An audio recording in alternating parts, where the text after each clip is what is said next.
Olá, queridos, a paz do Senhor seja com todos. Eu sou o evangelista Tássio Brandão, esse aqui é o nosso canal Apenas um Publicano.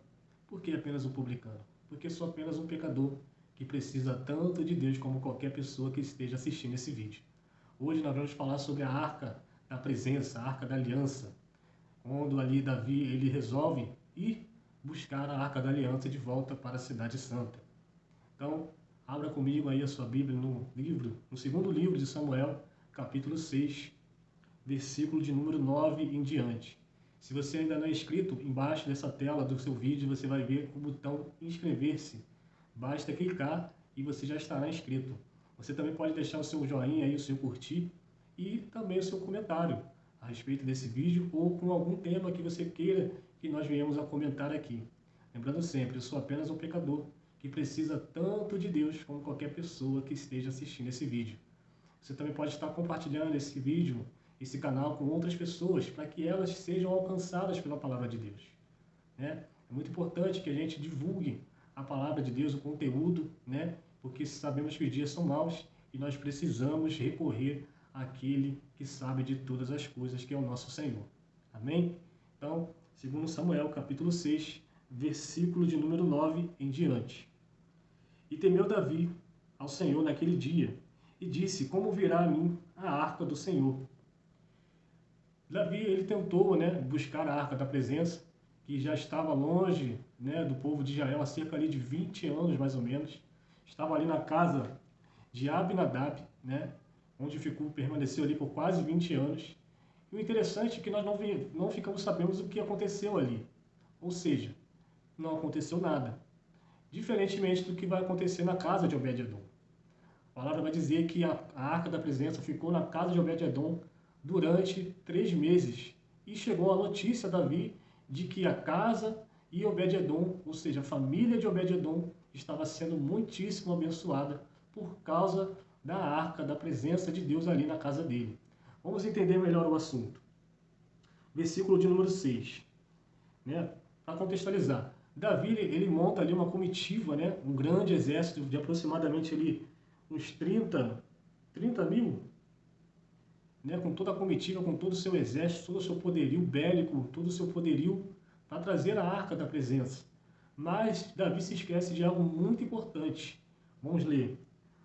2 Samuel capítulo 6, versículo de número 5. E Davi e toda a casa de Israel alegravam-se perante o Senhor com toda sorte de instrumentos de pau, de faia, com harpas, com saltérios, com tamboris e com pandeiros e com símbolos. Versículo de número 6. E chegando à eira de Nacon, estendeu Uzá a mão à arca de Deus, e teve mão nela, porque os bois a deixavam pender. Davi cometeu um erro gravíssimo aqui. Esse costume de colocar as coisas em cima de bois, era como se fossem os cavalos, que são os carros de transporte, uma picape, que são aqueles carros que tem os bagageiros, para levar bagagem, para levar utensílios, enfim. Esse era um costume dos filisteus, que era onde a Arca da Presença ficou, de onde, aliás, quem tinha tomado a Arca da Aliança, de Israel foram os filisteus. Então eles tinham esses costumes, de colocar as coisas em cima dos bois e carregar essas coisas.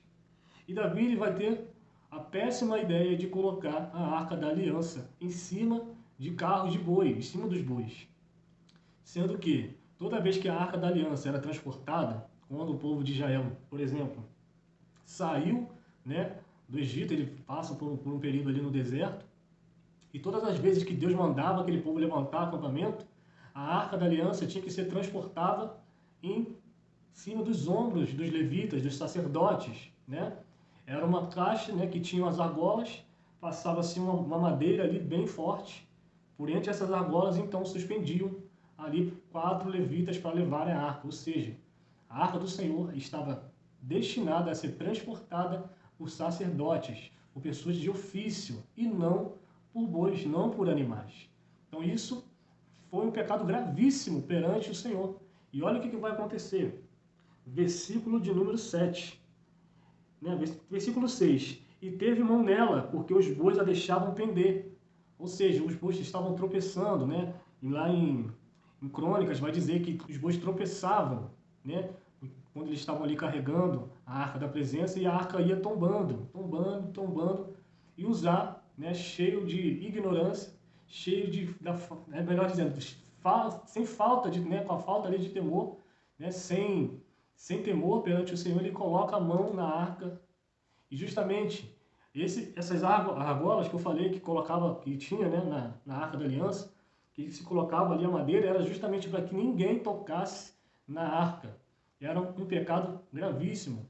Era tão precioso, era tão santo aquele utensílio, que ele ficava dentro de um lugar chamado Santo dos Santos, onde somente o sumo sacerdote, uma vez por ano, que era no dia do perdão, que era o dia que é comemorado no judaísmo até o dia de hoje, inclusive está chegando esse dia, que é o Yom Kippur, que era o dia da expiação, o dia do perdão.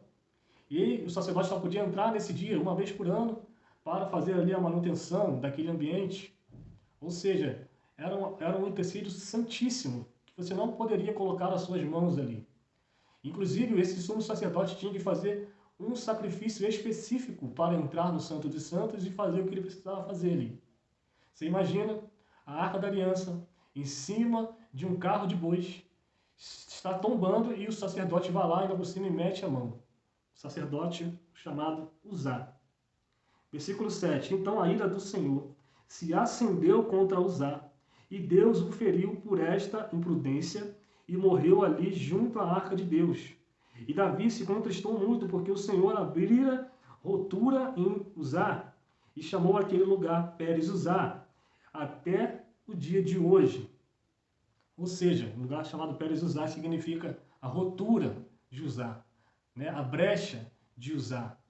Ou seja, por causa de uma imprudência, por causa de querer levar a presença de Deus, a glória do Senhor, da maneira que era mais fácil, mais conveniente. Davi, como eu falei, ele foi com toda a sua comitiva de rei, todo o seu esplendor de rei, mas esquecido um principal. Aí, versículo 9, novamente. E temeu Davi ao Senhor naquele dia, e disse: como virá a mim a arca do Senhor, a presença do Senhor? Então, Davi, né, ele não teve outra escolha, ele teve que transportar a arca da presença para a casa de Obed-Edom. E qual foi a diferença de Obed-Edom para Abinadab? Obed-Edom era uma pessoa, um levita que tinha temor de Deus. Ele tinha zelo pela presença de Deus e ele vai cuidar ali de uma maneira bem metódica, debaixo de um temor gigantesco que ele tinha, né? O temor que eu falo a respeito pela presença. Então Deus vai abençoar a sua casa. A palavra diz que Obed-Edom morava à beira da estrada. Isso significa que ele é uma pessoa bem pobre. Era uma casa bem humilde, porque ficava à beira da estrada. Ou seja, era uma pessoa desprovida de recursos. E em 3 meses que a presença de Deus fica na sua casa, Deus mudou a história de Obed-Edom. E muito mais além disso, o ministério de Obed-Edom também vai crescer. Né? Se você continuar lendo, você vai ver que ele vai ser colocado um responsável direto pela arca. Ele vai ser o porteiro, ele vai ser a pessoa que vai conduzir, né? Ali, quando no capítulo 7, o Davi ele começa a planejar a construção do templo, e Obed-Edom vai ser uma pessoa muito importante dentro do ministério, né, sacerdotal, que ainda era em tendas, né, que ainda era ali como se fosse o tabernáculo mesmo, no deserto, que é depois, no capítulo 7, que Davi vai começar a colocar no seu coração o desejo de construir o templo, mas isso é um assunto para o próximo vídeo, a gente pode estar trazendo esse vídeo também, esse conteúdo. Mas o interessante é que o zelo de Obed-Edom mudou a história da família dele, que era o que Davi, mesmo trazendo uma comitiva, mesmo trazendo o seu esplendor como um rei, trazendo ali milhares e milhares de pessoas, com carros, com luxo, ele foi rejeitado. O seu sacrifício, aparentemente, o sacrifício foi rejeitado, a sua oferta foi rejeitada. E é interessante falar isso. Mas vamos continuar. Versículo de número 13. Sucedeu que quando os levavam, a arca do Senhor tinha dado 6 passos e sacrificava bois e carneiros. Ou seja, quando Davi ele fica sabendo que Obed-Edom estava sendo abençoado junto com toda a sua casa, ele entendeu que o problema não era a arca. O problema não era que Deus não queria que a arca viesse até a sua casa. O problema era o modus operandi. Davi foi consultar, acredito, a lei do Senhor, e ele vai entender que para carregar a glória do Senhor é preciso primeiramente ter reverência. É preciso entender o que representa a arca da presença. E eu quero trazer esse também para você. A Arca da Presença, a Arca da Aliança, que continha, era uma caixa. E dentro, no seu interior, vai ter ali as 2 tábuas da lei, a vara florescida de Arão e também o vaso que era colocado o maná que caía do céu. Né? O maná que caía do céu. Então você vê, a arca não era só uma caixa, não era algo simbólico. Tinha ali as tábuas da lei, que representam a vontade de Deus. Tinha ali também a vara florescida, que era o sacerdócio, né? O ofício sacerdotal de Arão. E tinha o vaso do maná, que você sabe, era o maná que caía do céu, uma semente, que era, né, caía milagrosamente do céu, que eles iam lá, coziam e faziam uma espécie de pão para se alimentarem. Ou seja, a Arca da Aliança representa os preceitos de Deus, o sacerdócio e a palavra do Senhor vivida, ou seja, personificada, a presença de Deus personificada. Ou seja, quando os sacerdotes eles carregavam a presença, ele estava levando a vontade do Senhor, o sacrifício, né, do Senhor, o ofício sacerdotal, que era preceito do Senhor, e a palavra, né, o pão vivo que vinha do céu. Ou seja, era uma representação do próprio Cristo, que representava a vontade de Deus, dele vir à terra, que representava o seu ofício sacerdotal, porque ele foi, né, também um profeta, e a palavra encarnada, que a palavra que desceu do céu e encarnou, tomou corpo na terra. Então, todas as vezes que nós vamos carregar essa presença, essa glória de Deus com as nossas vidas, porque a nossa vida hoje é um templo do Senhor, é o templo do Espírito Santo. O nosso coração é a arca que nós precisamos ter, os preceitos de Deus, os ensinamentos, o caráter de Deus. Temos que ter o ofício sacerdotal e temos que ter a personificação do pão da vida que é Jesus Cristo. Por isso que eu não posso levar a presença de Deus de qualquer maneira. Por isso que eu não posso viver a minha vida da maneira que eu quero. Porque uma vez que Deus me resgatou da minha vã maneira de viver, Ele agora me fez essa arca que vai levar esperança para outras vidas, que vai levar os preceitos, o caráter de Deus para outras vidas, que vai levar o sacrifício, né, com a minha vida sacerdotal em benefício de outras vidas, e vai levar a presença personificada de Jesus para outras vidas. Por isso que eu não posso viver a minha vida como eu quero. Por isso que eu não posso carregar a glória de Deus como eu quero. Por isso que eu não posso fazer da minha vida o que eu bem entendo. Você entende isso? Davi, ele aprendeu que para carregar a glória do Senhor, ele precisava sacrificar a carne. E aquilo que ele usou para carregar a glória do Senhor, que eram os bois, agora vai ser um instrumento de sacrifício. Era o que estava faltando para que todo esse resgate fosse feito com sucesso, o sacrifício. Você entende isso? Então, aquilo que era usado primeiro para carregar como um instrumento de vaidade, de poder, de glamour, agora está sendo sacrificado. Olha o que está dizendo aqui o versículo 13, mais uma vez. E sucedeu que quando levavam a arca do Senhor, tinha dado 6 passos, sacrificavam bois e carneiros cevados.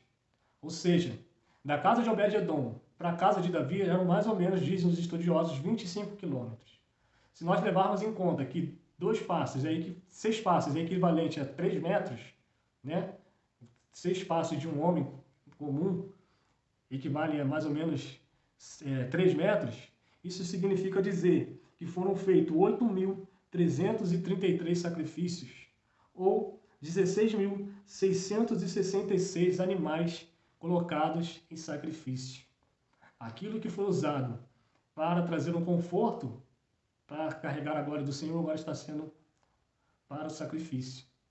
Porque se eu quero carregar a glória do Senhor, se eu quero carregar o nome, os preceitos, o sacrifício e o caráter de Deus, eu preciso renunciar, eu preciso sacrificar. E algo que é muito interessante, que quando nós fazemos isso, muitas vezes as pessoas nos desprezam.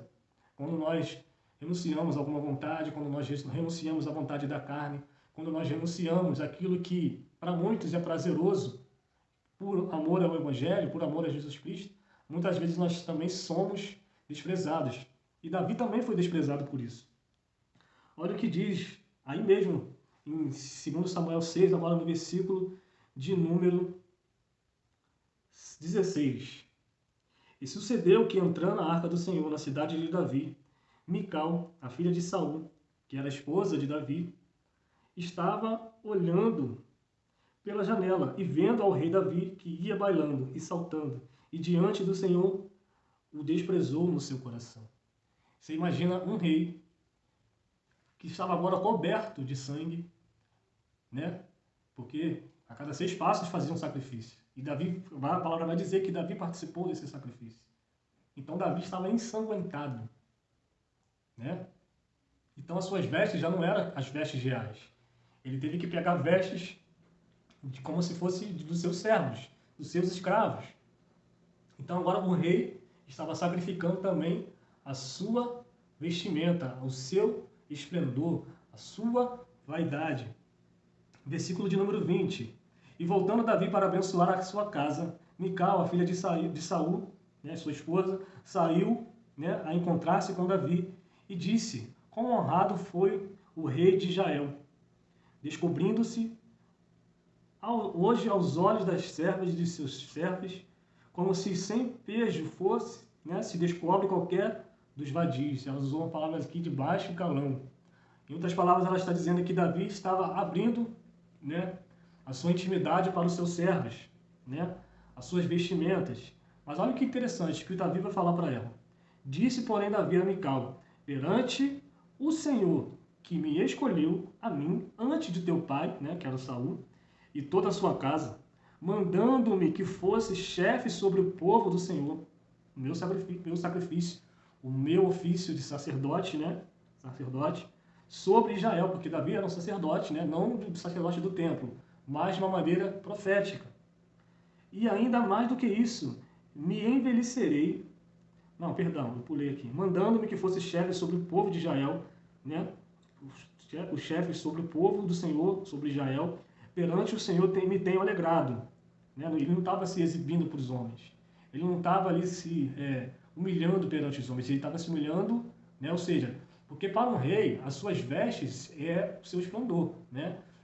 Representa o seu reinado, ele não pode usar qualquer roupa, né? Então, quando ele estava colocando roupas ali para fazer aqueles sacrifícios, ele não estava mais com as vestes reais.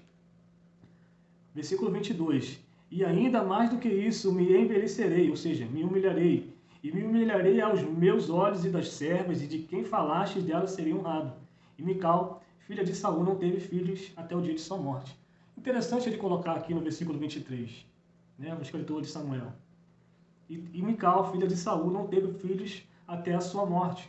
Porque quem perde tempo trazendo julgamentos para quem está sacrificando para o Senhor, quem perde tempo para dizer que a tua adoração é perca de tempo, quem perde tempo para dizer que o teu serviço do Senhor você está perdendo a sua vida, essas pessoas, na verdade, elas estão perdendo tempo, quando deveriam estar ganhando tempo diante do Senhor para pedir, né, as suas próprias petições, para buscar as suas próprias vitórias. Então ela está preocupada em dizer que o seu sacrifício não vale a pena, que o teu ofício como sacerdote da sua casa ou da sua congregação não vale a pena, que a tua vida com Deus não vale a pena.